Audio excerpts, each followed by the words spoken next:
complex na dam Robert na den obi fi kolenum ti na mesmo yihu ya ho yen edu mi say kopo na ya to abo na ewura nkotin ye mpa na mkrumpo.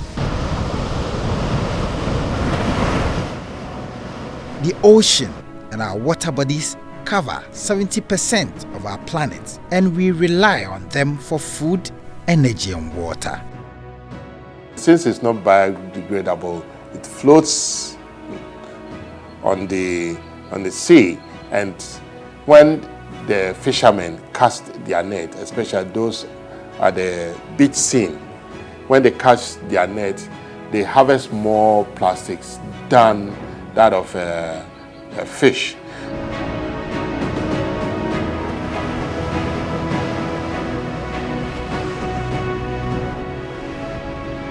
However, microplastics, abandoned fishing gear, and other plastic pollution are among our biggest environmental threats, and this is affecting the fisheries resources and those that depend on the sea.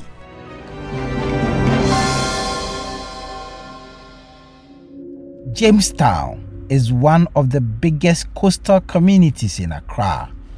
In the heart of what has now become a slum is the Kole Lagoon. Once upon a time, it was the habitat for aquatic life, mainly tilapia, mudfish, crabs, and shrimps. What remains of it today are sachet rubbers, empty plastic bottles, and other types of solid wastes. It banks drowned in the stench of feces from residents who do not have toilets in their homes.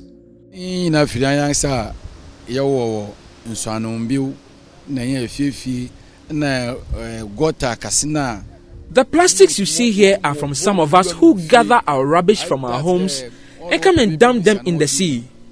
Instead of them to gather the rubbish and properly dispose them, they wait until it's raining and then they pour them in the gutters and the lagoon. When they pour them in the gutters, the rainwater flushes them through to the sea.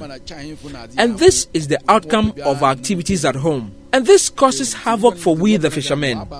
And that's why sometimes we catch more plastics than fish. As for the plastics, it is in abundance. It's everywhere along the beach. The plastics at the beaches are really worrying us, and we pray something is done to flush out the plastics from the ocean.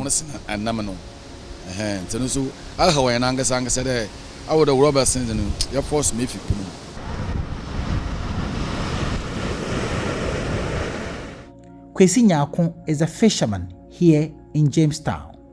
He viciously laments how plastic pollution has affected the fishing industry. It's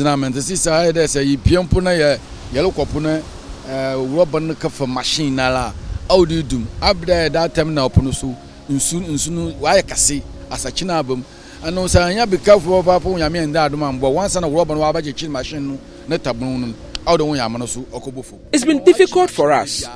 When the tides are heavier, we tend to suffer because some of the plastics entangle our outboard motors, and if care is not taken, one may get an accident. It entangles the outboard motors often.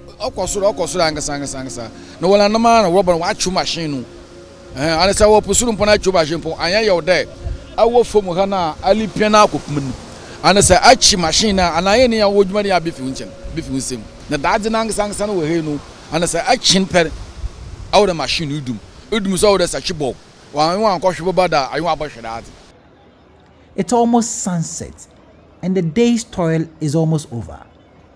Kwesi Nyakon is sorting out the crabs he caught that day, separating the big ones from the tiny little ones. The golden sunset cast its shadow over the old-looking canoes just nearby. People like Kwesi Nyakon, who are the most affected by this problem, say a lot needs to be done to save the industry. Even though he yearns for a change, he is cautiously optimistic that something will change. Complex na dam Robert na den obi fi kolenum ti na mesmo yihu ya ho yen edu mi say yakopone ya to ebo na iwura nkotin yempa na mkrumpo ti da mi sumuru hu ehun de nsunu do ehun bola pinye no nsunu do ya spark machine na yere kwa afa ya machine ko pelen afa ala na The garbage really worries us. Diapers and all manner of garbage are really a nuisance to us. We can go fishing and return with virtually no fish. All of them will be plastics. The plastic often entangle the propeller of the outboard motor. The garbage emanates from the Kole Lagoon, and we also contribute immensely from our various homes. We generate the rubbish from upstream, and it flows directly into the sea. When they bring the rubbish and you tell them to send them to the proper place, they won't even mind you. When we cast the net, we don't catch fish.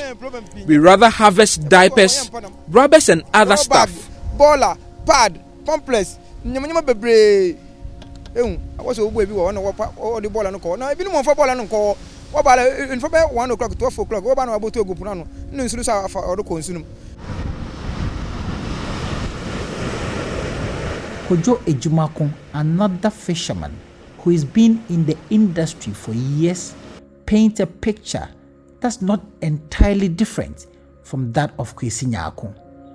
The huge dip in their catch, the incessant accident on the sea, and the garbage in the sea worry him gravely. As he sits, a dozen fishmongers walk past him after the day's work. He reminisces how clean the beaches were yesteryears.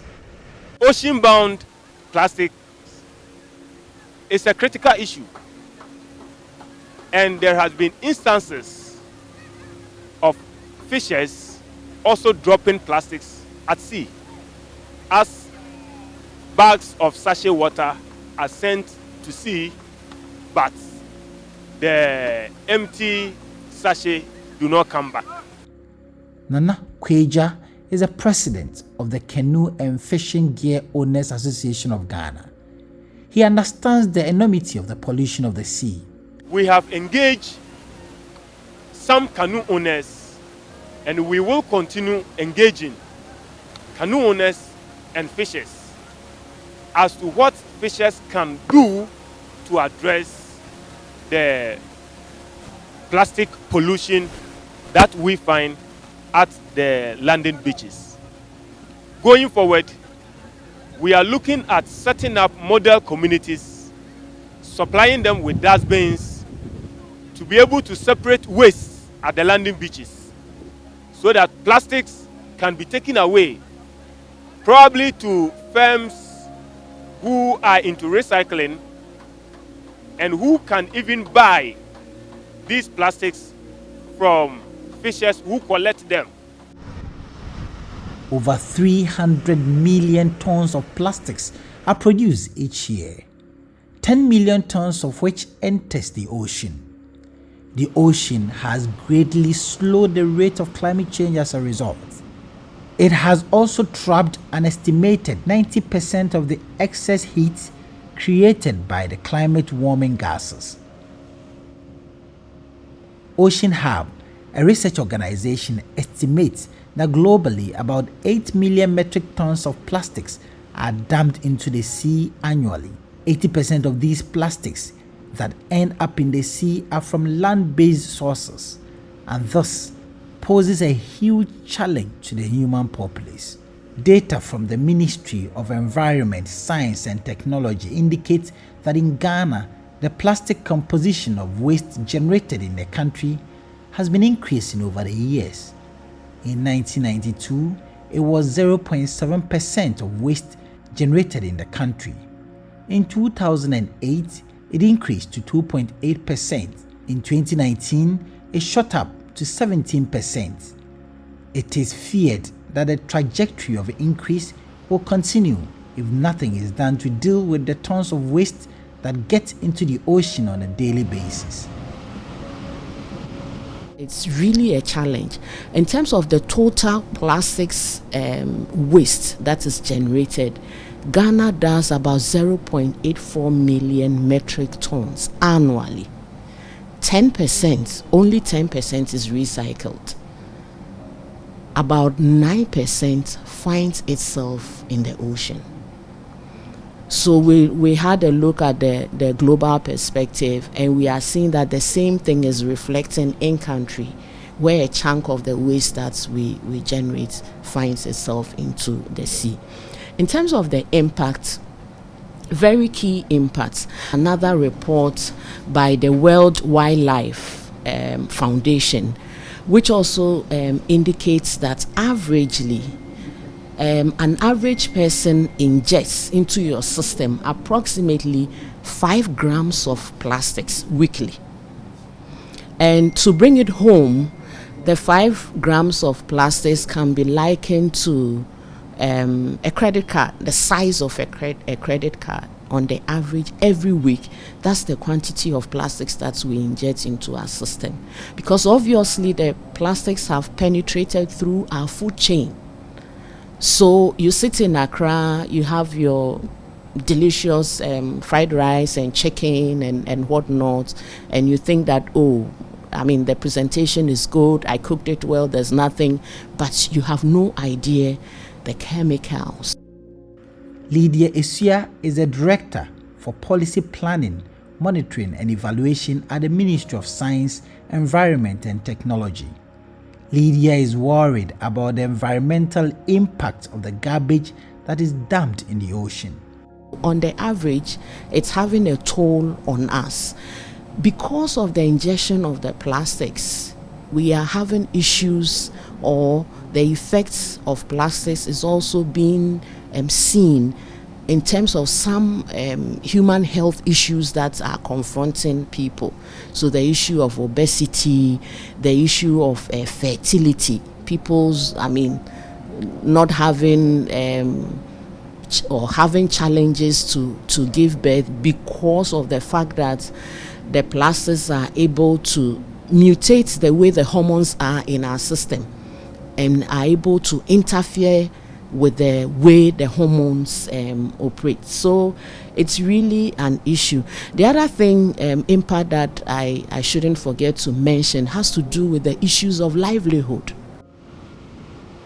The Ministry of Environment, Science and Technology details some of the interventions that have been put in place to ensure that Ghana reduces the huge tonnage of garbage dumped in the ocean.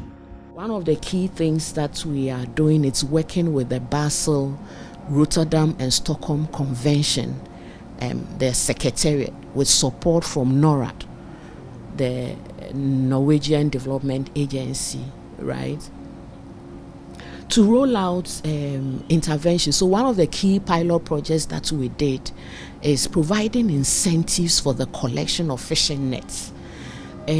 Some of the fishing nets are made from plastics. So we have nylon fishing nets. After they use, it gets torn and etc. There should be a place where they will dispose it of. But most of the times they leave it in the sea. And over time, it creates a lot of problems. The fishes are eating, and eventually it gets on our table. We've talked about that. So we rolled out this intervention to collect the nylon fishing nets from the sea at the Jamestown and Nyanyano. Like I said, it was a pilot. Lessons have been learned, and the ministry intends to further roll it out. Again, working with the BRS Secretariat, we also engage an NGO, Plastic Punch, to lead in a beach cleaning campaign. A whole lot of plastics, volumes of plastics were also collected in that regard. Again, we partner NGOs. I mentioned Plastic Punch. There are other NGOs that like the Coastal Conservancy Organization, which put out the floating track to block the plastics from entering the sea.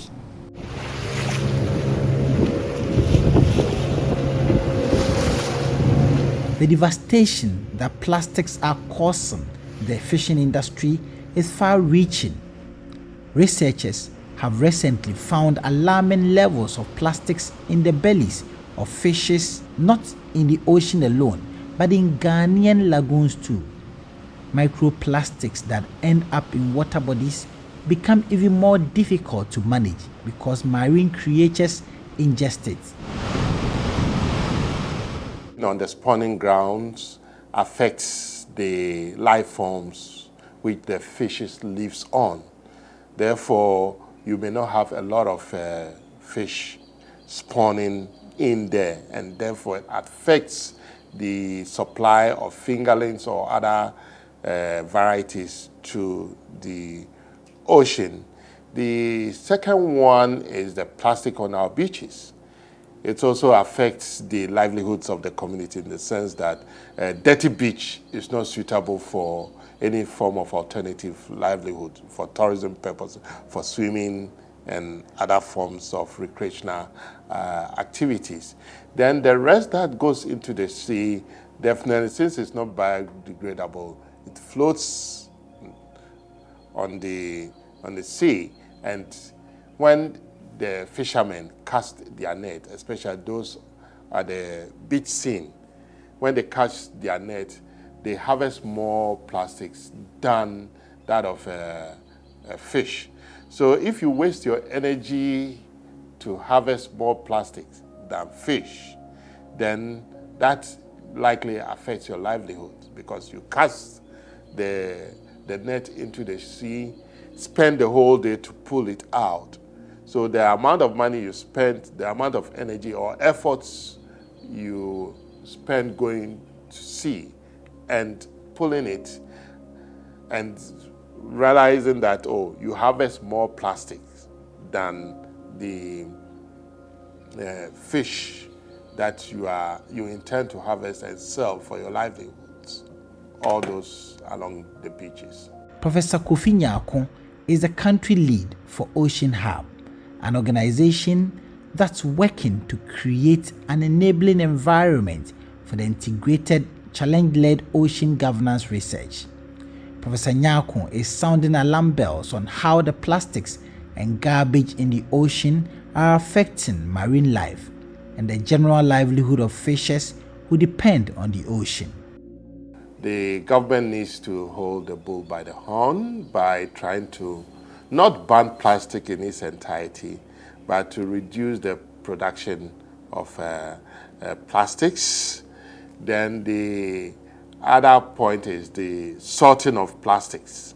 We should encourage the sorting of waste, where plastics are sorted and sent for recycling activity, so that only the vegetal material or biodegradable materials will be deposited at the dump site, so that we can even use that also as compost, So the other point is that as a country, on our rivers, on our streams, we should also have traps that would trap the plastics. In various drainage systems, you design a trap that would trap plastics or probably debris, and you should be removing it almost every time. Civil society organizations have been at the forefront of campaigns aimed at ridding the ocean of plastics and other garbage. One such organization is the Green Africa Youth Organization. You just look at it from a fish ingesting pieces of microplastics, and then you, a fisherman, even assuming that they are able to harvest these fish and then bring it to shore. The fact that you are likely to consume the same plastic that the fish has in its system means that you are exposed. That is one direct linkage with humanity. The other thing is also the fact that a lot of these aquatic life ingest these things. Microplastics look like a lot of the seaweed or the food that they eat, right? And some of them are even transparent, so they just ingest them. Now, this can lead to some of the fish becoming actually barren, not able to reproduce. So such a species can go extinct with time. Some of them also just die and waste in the water, So with time, you are not only having the risk of ingesting plastics through the food you eat, but you're also having a risk of not getting enough.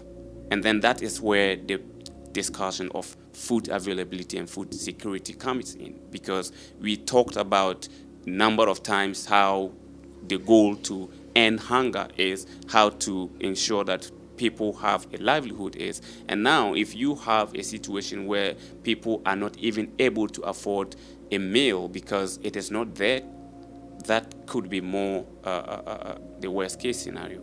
Desmond Alunwa is co-founder of the Green Africa Youth Organization and the Africa Program Manager for the Global Alliance for Incinerator Alternatives. Mr. Alunwa is proposing alternatives such as water dispensers that will be in the form of ATMs. So the first that we started doing is tackle the social aspect of it. Let people understand where they stand as far as plastics is concerned. We did this data to prove that if you drink this number of sachet water and you don't know where it ends, it is probably in the sea, and this is the impact that it will cause. And then we further then started the actual implementation of the projects that I mentioned to you. So at the moment we've built 3 material recovery facilities. Now these are just space we created for people who work around waste to station their waste. So we are encouraging every district that we are working with to sort of encourage source separation. So separate your waste at home, and then we will make sure that you get the various benefits from the waste. Whether it is organics, whether it is plastics, you have people who are keen to take this. In the facility in New Edu PSA alone, we are producing 2,000 kilograms of compost fertilizer every month. And that is as a result of people being able to segregate. If you are not segregating, it will be heavily contaminated, and that wouldn't happen. It will end up at the dump site. So we try to let people, and here in the Lekma, we have the buyback center.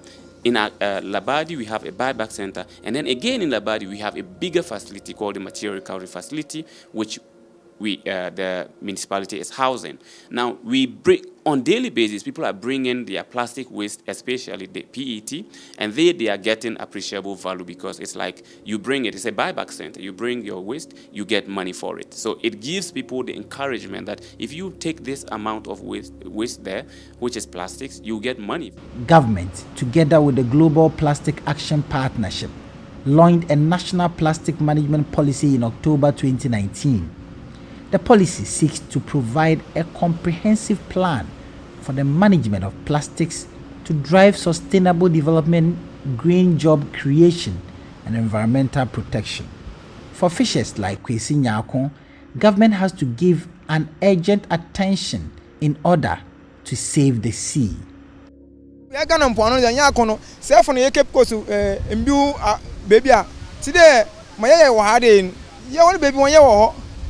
Our beaches are not really clean. Elsewhere, the chief fisherman can direct that today, let's not go fishing, and they will heed to the directive. He can direct that communal labor should be done to clean our beaches, and it will be done. But here, they won't even mind you.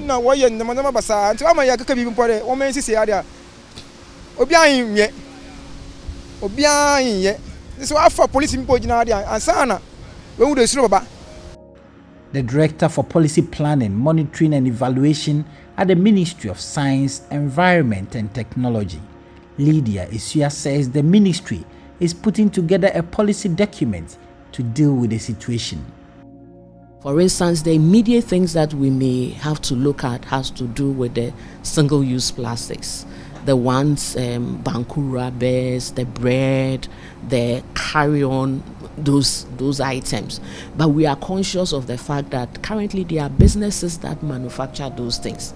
So we cannot come up one day and say that, look, we have banned this. What happens to the money they've invested into equipment? Yeah. So we engage them.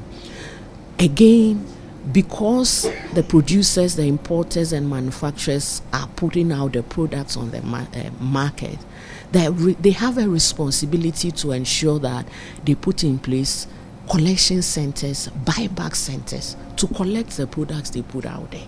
That the private sector is supposed to come up with a collection center.